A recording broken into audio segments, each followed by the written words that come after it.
As a big fan of arcade-style shooters of pretty much every kind, I'm very mindful of the fact that the eShop is packed with a load of greatness.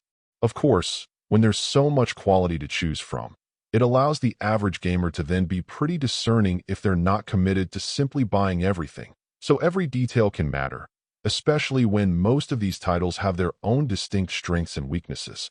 With all of this in mind, Psyvariar 3 is just an odd bird to me. Having never played any of its predecessors and having no sense of legacy, all I can relate is my impression loading it up the first time, and that's general bafflement. I suppose if I was a writer in charge of coming up with lore for a game, I'd put my all into it.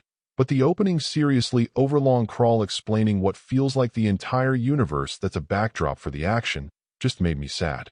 Knowing most people will never read it, that it will be immediately forgotten since there's no reason to hang on to even its most minor details, and that it contributes absolutely nothing to appreciating this arcade shooter more or less, makes its presence plain bizarre.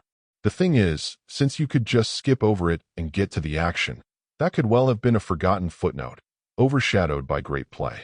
The problem is that's only partially true though, as while the shooting action is pretty solid, even if not perhaps unique, the gorgeous but very active background movement was something I found to be a consistent distraction.